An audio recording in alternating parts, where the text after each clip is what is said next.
All right, for today's video review, we're going to be taking a look at Transformers Hunt for the Decepticons Deluxe Class Tomahawk.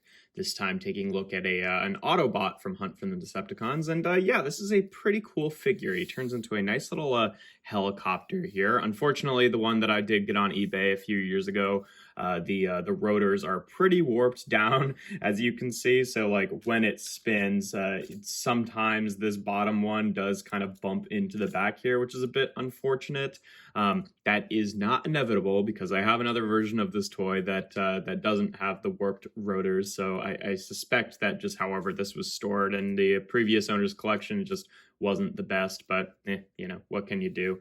Probably you could fix it up with like a hair dryer or something like that, but I just haven't really, you know, gotten around to giving that a shot. But yeah, no, really nice little helicopter mode here.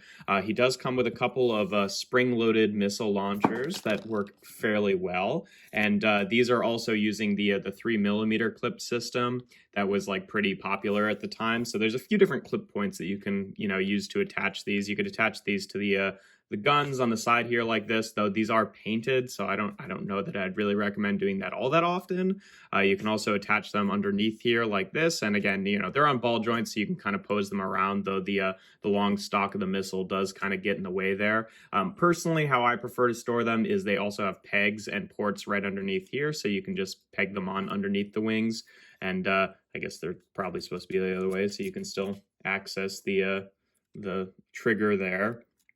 But I feel like that's just the cleanest and probably the, you know, most intentional looking way that you can store these. The long stocks are kind of annoying. You can clip those off if you want, just like you could on like, you know, Generations Warpath, for example. It does mean that the missiles are a little bit lighter and therefore have a bit more of a hair trigger, because I did do that on the other version of this mold that I have.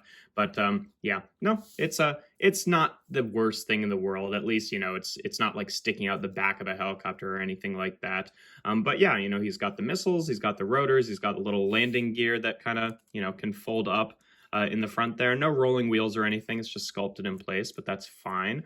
He also has this little, you know, like little camera eye in the front here, which actually is a little bit posable. You can rotate it back and forth, which is kind of a neat feature there. But yeah, no, pretty cool looking helicopter mode.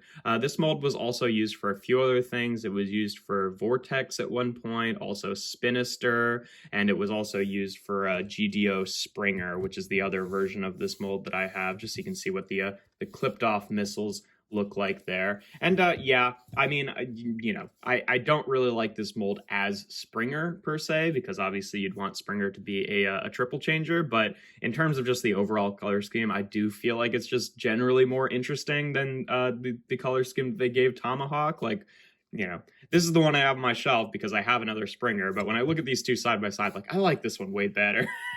And you can see, you know, he also has a much more intact rotor blades there. He also came with a sword, which unfortunately doesn't really have a great way to store in alt mode. Like, I assume what they wanted you to do is just like take off one of the missile launchers or both of them and then use the clips to attach those in a different place so that you could have the sword plugged on underneath there. But I never thought that looked particularly good. You can sort of jam it underneath here in a certain way, but it's not really a strong connection, and it just ends up kind of like separating the legs at a certain point. But as you can see, if you don't mind the legs being a little bit untapped, like you can kind of get it to stay under there, which is, you know, better than nothing, I guess, but whatever. It's not really something that bothers me anymore at this point, since I have a better Springer for my Canon display, but still, you know, kind of worth mentioning. And then in terms of other comparisons, here he is with Sideswipe from Kingdom, just so you can see what he looks like with another average size deluxe, and with Spinister from Siege, so you can see what he looks like with another average helicopter deluxe from a more modern toy line. But yeah, to get onto transformation, you can, if you want, leave these attached there because that's where they end up storing in robot mode. I'm going to take them off just so I don't accidentally, you know, trigger the missiles, but you can leave them there if you want to. And then first thing you want to do is just take the rotors, and then they're kind of two separate sections. So you can see one of them is a little bit higher up. You just kind of rotate them around like this so that they sit just as two like that, and then kind of leave this rotated towards the back. You can take the sort of tail fin section and close these two pieces together just like that. You want to take these sections and kind of rotate them up, and then you can kind of untab the bottom section here, untab this section from itself, and then, you know, kind of loosen these up. They kind of clip in right there over these little pegs. And then also the shoulders kind of sink into place here.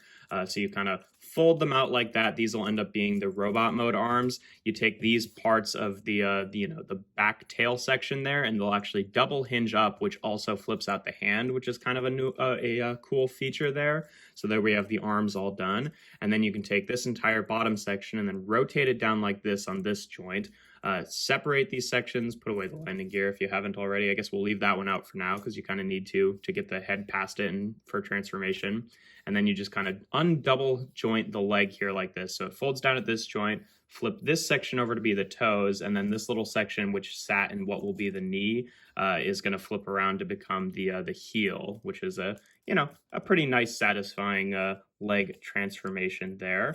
And then we take these sections here and they rotate forward on this joint. So these intakes become part of the chest detail. Again, keep these, you can kind of keep the rotor blades up or down, whichever you really prefer. I think you're supposed to kind of leave them up like that, propped between these sections, but really whatever you want. And then you take this nose cone section and then rotate this down just enough to open up the cockpit. And then when you do that, you can kind of feed the head through, and now you can put away the landing gear and then just fold that onto the chest and click it into place. Fold the head up the rest of the way, close this back up onto the chest, and then rotate the head around. You can leave the head not rotated in alt mode, but then, the face kind of peeks out through the bottom there. But yeah, there we have Tomahawk in his robot mode. And a really cool design here. I love the shape of this guy. I like how he's, ostensibly a movie figure, but like the head sculpt here is like very, very not movie-like. It looks like he's wearing like a little flight helmet. Unfortunately, mine does have a few loose joints, like the hips are a little bit loose. The head is also like really loose, which doesn't matter that much because it's like the head joint, but it does kind of wobble around on there. In terms of the weapons, obviously, like I said, you can just leave them on the like side fins here, and they can kind of store like that in robot mode, or you can use them to he can actually hold them in his hands if you just use the peg there, so you can hold them like that. But he also, these little clip points that were on the tail section before end up on his arms, so you can also clip them onto there and have them be like side mounted arm launchers or whatever, which is a pretty cool feature. It's nice to have that versatility. You can also use the little Gatling guns on the side for that as well, but at that point it's just cleaner to have them just stored underneath the wings here. But yeah, I usually just leave them stored there. I don't usually clip them on as weapons, but still it's nice to have that option there. In terms of articulation, the head is on a ball joint. It really only gets a swivels range, so it can kind of rotate around like that. And he does have light piping, though it's kind of like underneath the visor here, so you can kind of see his eyes through there. It works relatively well, especially since the entire back of his head is that light pipe section, but yeah, it's not like super, super bright or anything like that. The shoulders are on ball joints, which can rotate around like that and go out to the side. Unfortunately, these pieces don't really lock into place, and especially on this side, like this joint is way weaker than the actual shoulder joint, so when you go to rotate the arm, it always wants to rotate that intake section with it unless you hold it into place, which is a bit annoying. He's got a bicep swivel. Let's see, about 90 degrees of bend at the elbow there, maybe a degree or two more. Nothing at the wrists. Nothing at the waist. Yeah, the hips are on ball joints, which can go forward and back and out to the side. If you rotate this little camera section, if you want one leg to go further up, you can kind of do that. It's a little bit tight in there, but it's nice to have that extra versatility. He's got a thigh swivel there. A little under 90 degrees of bend at the knee, and also his knee joints are pretty high, but he also kind of has that like digitigrade thing going on. So if you want him to have like the double joints in his legs, you can have it be that way instead of just the one knee joint, which is, pretty high for being just a single knee. And then the feet can tilt forward and back and have the slight sculpt to be a bit of that A stance. So, decent articulation, especially for the time. He's missing like a waist joint and ankle tilts, but otherwise pretty modern articulation there in terms of comparisons in this mode. Here he is again with Sideswipe and Spinister, just so you can see what he looks like with the two of them there. You know, pretty average size modern deluxe, all things considered. And here he is again with GDO Springer, who, again, you know, I don't really like this mold as Springer, but I do think that this robot mode just looks a lot more dynamic with the colors there. I don't know. Honestly, maybe I'll just like, he's got some black on him, so I could, if I really wanted to, just like swap their heads, because like the joints on this guy feel way better. The rotors are not, you know, like warped, and like he does, you know, what was I going to say? He does just have a more dynamic looking color scheme, with the colors there not being all just like variations of black and gray and stuff like that. So I don't know. I like this one better, but, you know, being a separate character, I prefer Tomahawk just as a separate character, because I don't really like this as Springer. But, you know, that's what the two of them look like together. You can see the difference with the clipped versus non-clipped missiles there.